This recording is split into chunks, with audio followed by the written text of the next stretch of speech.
السلام عليكم ورحمة الله تعالى وبركاته. الحمد لله. அன்புக்கும் முன்னேற்றத்திற்கும் உரிய அல்லாஹுவின் நல்லடியார்களே, அருமை சகோதரர்களே, அல்லாஹுடைய அளப்பெரும் கருணையினால் நாள்தோறும் ஒரு நபிமொழியை நாம் மனனம் செய்து வருகின்றோம். அந்த அடிப்படையில் இதுவரை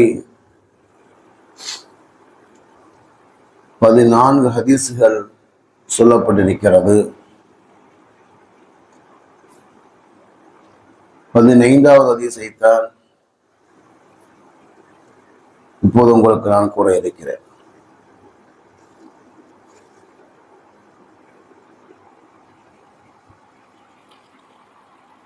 قال النبي صلى الله عليه وسلم لا يدخل الجنة قاطع. قال النبي صلى الله عليه وسلم, நபிகள் நாயகம் ஸல்லல்லாஹு அலைஹி வஸல்லம் அவர்கள் கூறினார்கள், லா யதுகுலுல் ஜன்னத காத்திஉன். 3 வார்த்தை தான். உறவை துண்டித்தவன் சொர்க்கம் செல்ல மாட்டான் என்பதுதான் அதனுடைய பொருளாக இருக்கின்றது. இந்த ஹதீஸை ஜுபைர் பின் முத்தீம் ரலியல்லாஹு தஆலா அன்ஹு அவர்கள் அறிவிக்கிறார்கள். புகாரி, முஸ்லிம் என்ற ஆதாரபூர்வமான கிதாபிலே இது பதிவு செய்யப்பட்டிருக்கிறது. பொதுவாக அல்லாஹு தஆலா மனிதனுக்கு 2 வகையான உறவுகளை அல்லாஹு தஆலா ஏற்படுத்தியிருக்கிறார். அல்லாஹ் தன் திருமலை தருவார், நஸப வ சிஹ்ரா. ஒன்று அவனுடைய பிறப்பின் அடிப்படையில் ஏற்படுகின்ற உறவுகள், 2வது திருமணத்தின் மூலமாக ஏற்படுகின்ற உறவுகள்.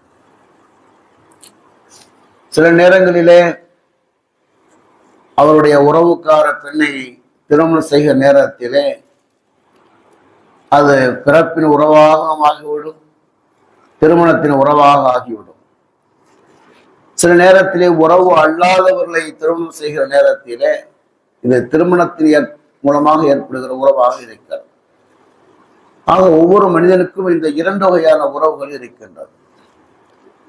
இந்த 2 உறவுகளையும் ஒருவர் சேர்ந்து வாழ வேண்டும் என்பதை மார்க்கம் கூறுகின்றார். யாராக இருந்தாலும் ஒரு உறவை ஏற்றுக்கொண்டு ஒரு உறவை புறக்கணிக்க கூடாது.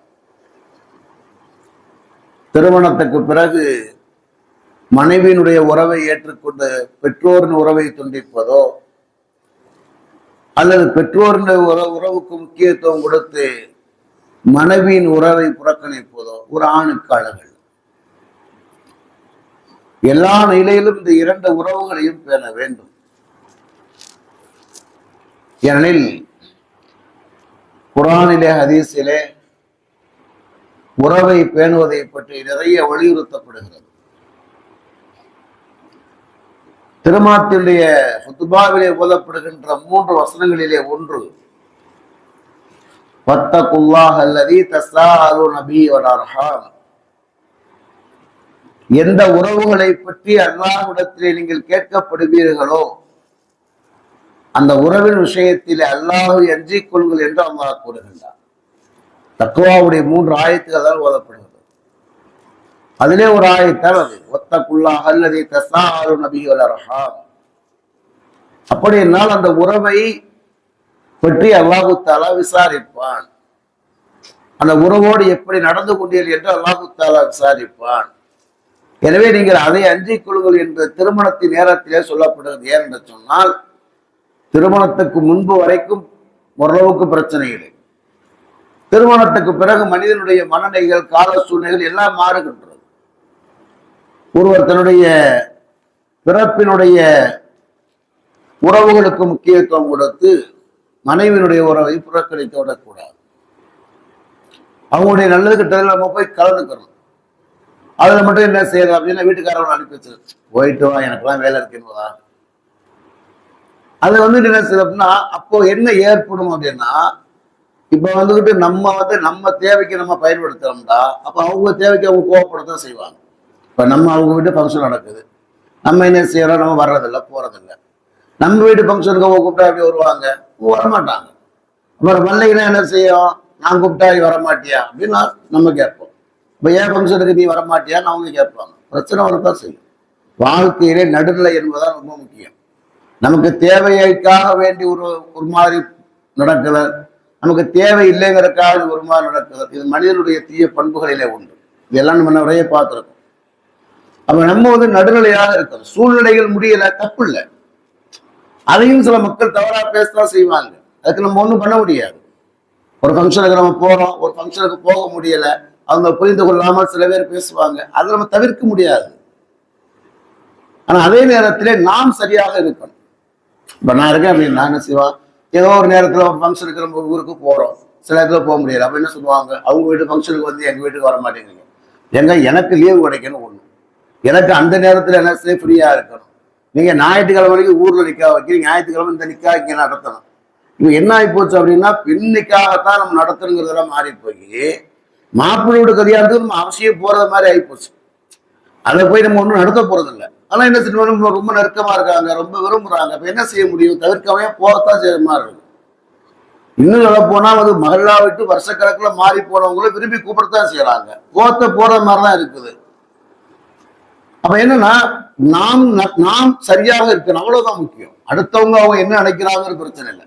நம்ம எல்லாத்தையும் சமாதானப்படுத்தவே முடியாது, எல்லாத்தையும் சமாதானப்படுத்தி எல்லாத்தையும் நல்ல பேர் வாங்கவே முடியாது. அது யார்கிட்டயா இருந்தாலும் சரி, யாரா இருந்தாலும் சரி. ஆனா நாம் சரியாக இருக்கணும்.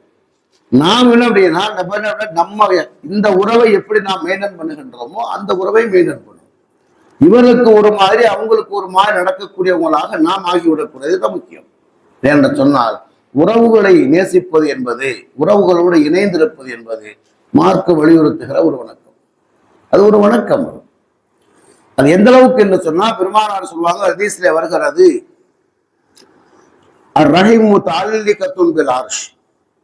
அந்த உறவு என்பது அல்லாஹ்வுடைய அரிசோடு இணைக்கப்பட்டிருக்கிறது. அது அல்லாஹ்வுடைய அரிசோடு இணைந்திருக்கிறது. அது என்ன தக்கூல் கூறுகிறது, மன் வசலனி வசலகுல்லாஹ் வமன் கதானி கதாகுல்லாஹ். யா அல்லாஹ், என்னை யார் இணைத்து வாழ்கிறாரோ அவரை உன்னோடு இணைத்துக் கொள்வாயாக, யார் என்னை துண்டித்து வாழுகிறாரோ அவரை நீ துண்டித்து விடு என்று சொல்லி அந்த உறவு அல்லாஹ்விடத்தில் மன்றாடுவதாக ஹஜ்ரத் ரசூலுல்லாஹி ஸல்லல்லாஹு அலைஹி வஸல்லம் சொன்னார். அப்ப அந்த உறவுகள் என்பது, அதை நாம் இணைத்து வாழ்தல் என்பது ஒரு சாதாரணமான அல்ல. நம்மை அல்லாஹ்வோடு இணைக்கின்ற ஒரு பாலமாக இருக்கின்றது, ஒரு கயிறாக இருக்கிறது. இன்னும் சொல்ல போனால், ஒரு மனிதன் உறவை துண்டித்து வாழுகிறான் என்று சொன்னால், வேண்டுமென்றே உறவை துண்டித்து வாழுகிறான் என்று சொன்னால், அவன் அல்லாஹ்வுடைய சாபத்துக்குரியவன் என்பதை அல்லாஹ் தஆலா குர்ஆனிலே 2 இடங்களிலே பதிவு செய்கின்றார். சூரத் நாதினுடைய 25வது வசனத்தையும் அல்லாஹ் தஆலா பதிவு செய்கின்றார். சூரத் முஹம்மதினுடைய இந்த வசனத்தை அல்லாஹ் தஆலா பதிவு செய்கின்றார். 24, 22 அந்த வசனங்களை அல்லாஹ் தஆலா பதிவு செய்கின்றார். என்ன அல்லாஹ் இங்கே கூறுகிறான் என்று சொன்னால், உலாய்க்கலகம் இல்லானா, அவர்கள் அல்லாஹ்வுடைய சாபத்துக்குரியவர் என்று அல்லாஹ் தஆலா அவரிடத்திலே கூறுகின்றான். இன்னொரு அல்லாஹ் தஆலா கூறுகிறான், லஅனஹுமுல்லாஹ், அவர் அல்லாஹ்வுடைய சாபத்தை பெற்றோர் என்று அல்லாஹ் தஆலா கூறுகிறான். ஒரு மனிதன் அல்லாஹ்வுடைய சாபத்தை அவன் பெற்றுவிட்டார் என்று சொன்னால் அது வாழ்க்கையில மிகப்பெரிய பாதிப்பை ஏற்படுத்தும். அல்லாஹ்வை பொறுத்தவரை அல்லாஹ் தஆலா அன்பானவன் அருளாளவன் என்ற கருத்திலே மாற்று கருத்தில்லை. அதே நேரத்திலே அல்லாஹ்வுடைய கோப பார்வை, அல்லாஹ்வுடைய சாபம் ஏற்பட்டதுன்னு சொன்னா அது அவருக்கு மிகப்பெரிய ஒரு பாதிப்பை ஏற்படுத்தும். நான் ஒரு ஊர்ல இமாமா இருக்கிற இடத்துல ஒருத்தர் சொன்னார், என்னன்னா, என்னுடைய வாழ்க்கையில நான் எவ்வளவு முன்னேறணும் என்பதாக நான் கஷ்டப்படுகிறேன், பாடுபடுகிறேன். ஆனால் எனக்கு எந்த வாழ்க்கையில எந்த முன்னேற்றம் இல்லை என்பதாக. அப்ப நான் கேட்டேன், இதுக்கு என்ன காரணம் யோசிக்கிறீங்க? வேலைக்கு போறீங்க, சம்பாதிக்கிறீங்க, ஆனா வாழ்க்கையில வரக்கத்துல நிம்மதி இல்லை, ஒரே வீட்டுல வந்து ஒரே கஷ்டங்கள் பிரச்சனைகள். அப்ப அவரு ஒரு தடவை சொன்னாரு, ஹஸ்ரத் ஒரு தடவை வந்துட்டு ஒரு தப்பு நான் செஞ்சேன் ஹஸ்ரத். ஆனா வந்து அது பற்றி ஒரு விசாரணை வந்தது. அப்ப சொன்னாங்க, விசாரணையில என்ன செய்ய முடியும்? விசாரணையில ஆதாரத்தை சொல்லணும். அது பையத்தல முத்தை வழிய மீன் அலாமன்கார பெருமாள் அதைத்தான் சொல்லுவாங்க. ஒரு பொண்ணு மீது குற்றம் சுமத்தப்பட்டால் ஆதாரம் இருக்கணும். ஆதாரம் இல்லைன்னா என்ன செய்வான் அப்படின்னு கேட்டா, எல்லாரும் சத்தியம் பண்ணிட்டாலும் இவனை விட்டுறணும், அவ்வளவுதான் முடிஞ்சு போச்சு. நம்ம ஆதாரத்தை சொல்லணும். ஆதாரம் காமிக்க முடியல, அவனை கூப்பிட்டு விசாரிக்கணும். எல்லாமே சத்தியமா செய்யலைன்னு சொல்லப்பா, அவன் சத்தியம் பண்ணிட்டா முடிஞ்சு போச்சு. அதுக்கு நீ வாட்டு போயிட்டே இருக்க வேண்டியதான். அது அவனுக்காக அல்லாஹ்வுக்கு, அவ்வளவுதான் முடிஞ்சு போச்சு. அதுக்கு மேல எதுவும் செய்ய முடியாது. இதுதான் சட்டம். அப்போ ஒரு பிரச்சனை வந்தது சார். அப்போ வந்து நான் என்ன செஞ்சேன் அப்படின்னா, அந்த தவறை நான் செய்தேன். அவங்க ஆதாரம் காமிக்க முடியல. அப்ப நான் என்ன சத்தியம் அனுப்பா அப்படின்னு சொல்லி சொன்னாங்க. நான் எல்லாரும் சத்தியமா செய்யணும்னு சொல்லிட்டு போயிட்டே இருந்தேன் சார். முடிஞ்சு போச்சு அப்படின்னு நான் அதை விட்டு அப்போது தப்பித்துக் கொண்டதாக நான் நினைத்தேன் சார். அல்லாஹ் மீது நான் சத்தியம் விட்ட அந்த சாபம் என்ன செய்ய அப்படின்னா, என் வாழ்க்கையில இப்போது பெரிய பாதிப்பை ஏற்படுத்துகிறது. பெரிய பாதிப்பு அப்படின்னா, குடும்பங்கள்ல வாழ்க்கையில நிம்மதி இல்லை, பறக்கத்துல சொன்ன செய்தி அது. என்னன்னா, வாழ்க்கையில நிம்மதி இல்லை, சந்தோஷங்கள் இல்லை, குடும்பங்களுக்கு மத்தியில நேசங்கள் இல்லை, எல்லாமே வந்து இதாகி போச்சு. அப்படிதான் நான் சொன்னேன். அல்லாஹ்வுடைய சாபங்கள் அப்படிப்பட்டது. அல்லாஹ்வுடைய சாபம் என்பதுக்கு அல்லாஹ் போயிட்டு போய் விடுவான். அல்லாஹ் போயிட்டு போய் விடுவான். இப்ப நம்மளே நம்ம பிள்ளைகள் சேட்டை பண்றாங்க, என்ன செய்வோம் அப்படின்னா, கொஞ்சம் டேய் ஒழுங்கா இருந்துக்க, டேய் பார்த்துக்கிட்டே இருக்க, ஒழுங்கா இருந்துக்க அப்படின்னு. ஒரு நாளைக்கு நம்ம ரொம்ப டென்ஷன் ஏறிடுச்சுன்னு வைங்களேன், அப்புறம் எப்படி ஆயிருக்கும்? அப்புறம் வச்சு வெளுத்துருவோம் இல்லையா? அதே மாதிரி அல்லாஹ்வுடைய சாபம் என்பது. அல்லாஹ் இங்கே கூறுகின்றா என்ன அப்படின்னா, இந்த உறவை துண்டித்த வாழ்தல் என்பது அல்லாஹ்வுடைய சாபத்தை ஏற்படுத்தக்கூடிய. அப்படின்னா என்ன அர்த்தம் அப்படின்னா, இவங்களெல்லாம் துண்டிச்சுட்டு நம்ம நல்லா வாழ்ற மாதிரி மனுஷன் நினைக்கிறான். அவன் என்ன நினைக்கிறான்? அவங்க நபி நம்ம சேர்ந்தோம்னு வைக்கல, நல்ல கட்டக்கு அவங்க நம்ம வீட்டுக்கு வருவாங்க, கொள்வாங்க, எல்லாம் நம்ம நல்ல கட்டத்தை எல்லாம் செய்யணும். அதனால வந்து பல சிரமங்கள் வருவதாக நாம் நினைத்து நாம் துண்டித்து கொண்டால், அதனால என்ன செய்ய, நம்ம நிம்மதியா வாழ முடியுமானா வாழ முடியாதது எல்லாம் கூறுகிறார். அதே சிறைப்பில கூட இன்னொரு செய்தி வருகிறது. ஹஜ்ரத் ரசூலுல்லாஹி ஸல்லல்லாஹு அலைஹி வஸல்லம் சொன்னாங்க, தர்மத்திலே சிறந்த தர்மம் எது தெரியுமா? அஃதலு ஸதகத்தி அலா தி ரஹிபில் காஷி.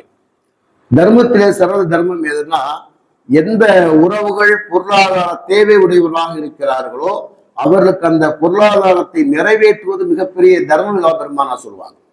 பொதுவாகவே தர்மம் செய்வது என்பது நல்ல நல்ல காரியம்தான். ஆனா பெருமானார் சொல்றாங்க, உறவுகள் கஷ்டப்படுறாங்க அப்படின்னா அவங்களுக்கு உதவி செய்தல் இருந்து சிறந்த தர்மம் என்பதாக அதிசல சொல்லுவாங்க. இன்னொரு அதிசல பெருமானார் சொல்லுவாங்க அப்படின்னா, இதுக்கு 2 வகையான நன்மை என்பதாக.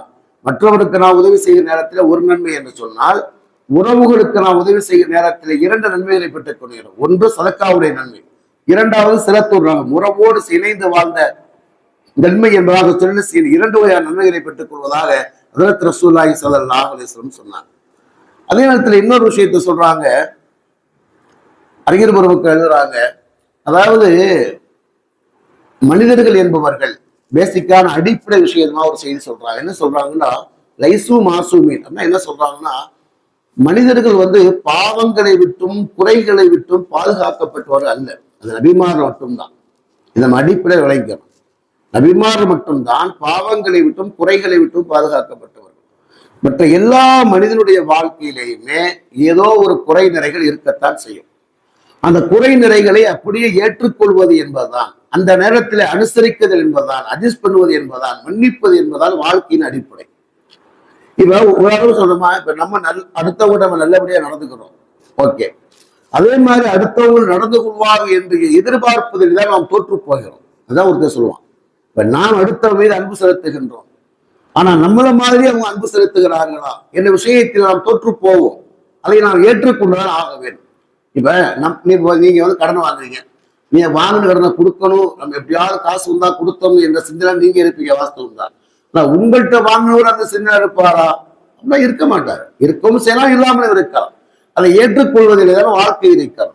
எதுக்கு சொல்றாங்க அப்படின்னா, உறவுகளோடு நாம் சேர்ந்து வாழுகின்றோம்.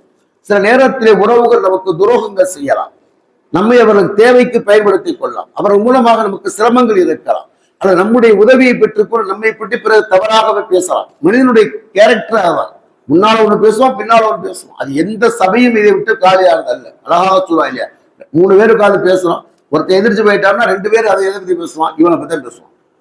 அதாவது என்ன அப்படின்னா, நாம் அடுத்த விடத்தில் நல்லபடியாக நடக்கின்றோம், அவங்க நமக்கு நல்லபடியா நடக்கல அப்படின்றாலும் கூட நாம் நல்லபடியாக நடக்க வேண்டும். இதெல்லாம் பெருமானா சொல்லுவாங்க, லைசல் வாசிபில் முக்காஃபி, உன்னை சேர்ந்து வாழ்பவரோடு நீ சேர்ந்து வாழ்தல் என்பது உறவை சேர்ந்து வாழ்வது அல்ல, மாறாக உன்னை துண்டித்து வாழ்பவர்களோடும் நீ உறவை சேர்ந்து வாழ்வதுதான் உறவை சேர்ந்து வாழ்வது என்பதாக பெருமானா சொல்வாங்க. பெருமானாத்திரத்தில் ஒரு தோழர் கேட்பார், அல்லாஹ்வுடைய தூதரே, நீர் உறவை சேர்ந்து வாழணும்னு சொல்றீங்க, நான் சேர்ந்து வாழுகின்றேன், அவர் என்னை துண்டிக்கிறார்கள், நான் அவர்களை சேர்ந்து வாழ்க, அவர் என்னை துண்டிக்கிறார்கள், நான் அவருக்கு உதவி செய்கின்றேன், என்னுடைய உதவியை பெற்றுக்கொண்டு எனக்கு துரோகம் செய்கிறார்கள், நான் என்ன செய்வது என்பதாக பெருமானா சொல்லுவாங்க, நீ அதே நிலையில இருப்பாயாக, அப்படி இருந்தால் அல்லாஹு தஆலா அவருடைய முகத்திலே கரியை பூசுவான். அந்த ஆயத்துக்கு அந்த ஹதீஸுக்கு அப்படியே விளக்கம் எழுதுறாங்க. கரியை பூசுவானா என்ன அர்த்தம்? அவனுக்கு அதற்கான இழிவை அல்லாஹ் கொடுப்பான், அல்லாஹ் உனக்கு உதவி செய்வான், நீ அந்த நிலையில இருக்கும் காலம் எல்லாம் அல்லாஹ் உனக்கு உதவி செய்வான்.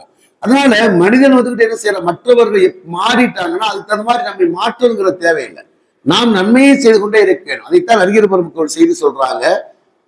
அதாவது அல்லாஹு தஆலா ஷோபிரம் அவங்க சொல்றாங்க, என்ன சொல்றாங்க அப்படின்னா, அல்லாஹ் கூறுகிறான், இது பில்லத்தி யஹ்சன் வலா யஸ்தவி ஹஸனத்து பிஸ்ஸய்யா, நன்மையும் தீமையும் சமமாகாது, அந்த நன்மையை தீமையை கொண்டு சரி செய்வாயாக, அப்படி செய்தால் அவர் உனக்கு நேசனாக ஆகுவான், உற்ற நண்பனாகுவான் என்று அல்லாஹு தஆலா கூறுகிறார். அப்ப உறவுகள் நமக்கு துரோகங்கள் செய்தாலும் கூட, கஷ்டங்களை கொடுத்தாலும் கூட, அதுக்காக பதிலுக்கு நாம் கஷ்டங்கள் கொடுக்கணுங்கிற தேவையில்லை, மாறாக அவங்களுக்கு நாம் நன்மைகளை செய்து கொண்டிருந்தால் என்ன செய்வாங்க, அந்த உறவுகள் திருந்துவார்கள். இல்லாவிட்டாலும் கூட அல்லாஹ் நமக்கு உதவி செய்வதைத்தான் பெருமானார் கூறுகிறார்கள். சொல்லிவிட்டு ஒரு செய்தி சொல்றாங்க, பெருமானார் ஸல்லல்லாஹு அலைஹி வஸல்லம் அந்த உறவுகள் அவ்வளவு கஷ்டங்களை கொடுத்தார்கள், ஆனால் பத்தகைய மக்காவின் ஒரு பெருமானார் எல்லாவற்றையும் மன்னித்தார்கள். யூசுப் அலைஹிஸ்ஸலாமுடைய சகோதரர் கிணற்றிலே தள்ளினார்கள், தன்னிடத்திலே உதவி நாடி நேரத்தில் யூசுப் அலைஹிஸ்ஸலாம் அவர்கள் உதவி செய்தார்கள். அந்த இடத்திலே தான் அவர்கள் வாழ்க்கையிலே வரலாற்றிலே விழுகின்றார்கள், பிரகாசமாக இருக்கிறார்கள். யூசுப் அலைஹிஸ்ஸலாம் அவர்கள் பெருமானார் அவர் எந்த இடத்திலே என்ன செய்கிறார்கள், பிரகாசமாக இருக்கிறார், போற்றப்படுகிறார்கள். தனக்கு துன்பம் தந்த மக்களுக்கு கூட மன்னித்தவருக்கு உதவி செய்தார்கள். மக்கா வெற்றியின் போது என்ன செய்யறாங்க, மக்கள் நடுங்கி போயிருந்தார். ஆனா அந்த நேரத்தை பெருமானத்தவர்களா தஸ்லீப் அலைக்கும் யோம், இந்த நாளையிலே உங்களை யாரையும் பழிவாங்க மாட்டோம் என்ற வார்த்தையிலே தான் யூசுப் அலைஹிஸ்ஸலாம் பெருமானார் ஸல்லல்லாஹு அலைஹி என்ன செய்யறார், வரலாற்றிலே என்ன செய்கிறார், போற்றப்படுகிறார்கள். அதனால நமக்கு சில மக்கள் துரோகங்கள் கஷ்டங்கள் கொடுத்தாலும் கூட நாம் அதை மன்னித்தவருக்கு உதவிகள் உபகாரம் செய்யக்கூடிய மக்களாக இருக்கணும். அவங்களுடைய ஹிதாயத்துக்கு துவா செய்வோம், யாரெல்லாம் அவங்களுக்கு ஹிதாயத்து கொடு, எனக்கு கஷ்டம் கொடுக்குறாங்க, என்னுடைய அந்தஸ்துக்கு தெரியல, உங்களுக்கு ஹிதாயத்துக்கு. அஜத்து சொல்லுவாரு, உனக்கு உன்னுடைய மரியாதை தெரியாமல், உன்னுடைய அந்தஸ்து தெரியாமல் நீ பணி செய்கிற இடத்துல கஷ்டங்கள் கொடுத்தாங்கன்னா என்னைக்கே பத்வா செஞ்சிடாத, பத்வா செஞ்சால் மக்கள் அழிந்து போவார்கள். அதனால அவங்களுக்கு ஹிதாயத்துக்கு துவா செய். தாயிஃபோ நகர மக்கள் செஞ்சாங்க, கஷ்டங்கள் கொடுத்த நேரத்துல பெருமானார் துவா செஞ்சாங்க ஹிதாயத்துக்கு, நபிமாவுடைய வாரிசுகள் உங்களுக்கு அந்த மக்கள் கஷ்டங்கள் ஏதாவது கொடுத்துட்டாங்க, மனசு நோக்குமொழி நடந்துட்டாங்க அப்படின்னா யாரும் அவங்களுக்கு ஹிதாயத்தை கொடு, என்னுடைய அந்தஸ்தை விளங்குற வாக்கியத்தை கொடு என்பதாக நீ துவா செய்ய தவிர அவங்களுக்கு பத்வா செய்வா என்பதாக சொல்வார்கள். வாழ்க்கையில நமக்கு கஷ்டங்கள் கொடுத்த மக்களுடைய ஹிதாயத்துக்கு துவா செய்யும், அவருக்கு நம்மாலான உதவிகளை செய்யும். எவ்வளவு காலம் வாழ போறோம், இந்த காலத்தை எவ்வளவு காலம் வாழ போறோம், கேரண்டி இல்லாத வாழ்க்கை, அல்லாஹ்வுடைய வாழ்க்கையை நன்மையாக ஆக்குவோம். அல்ஹம்துலில்லாஹ் சுப்ஹானல்லாஹி சுப்ஹானக்கல்லாஹு வ பிஹம்திஹி அஷ்ஹது அல்லா இலாஹா இல்லா அன்த அஸ்தக்ஃபிருக வ அத்தூபு இலைக். ஆமீன். சுப்ஹான ரப்பில் இஸ்ஸத்தி அம்மா யசிஃபூன் வ ஸலாமுன் அல்ஹம்துலில்லாஹி ரப்பில் ஆலமீன். ஸல்லல்லாஹு அலைஹி வஸல்லம் ஸல்லல்லாஹு அலைஹி வஸல்லம் ஸல்லல்லாஹு அலா முஹம்மது யா ரப்பி ஸல்லல்லாஹு அலைஹி வஸல்லம்.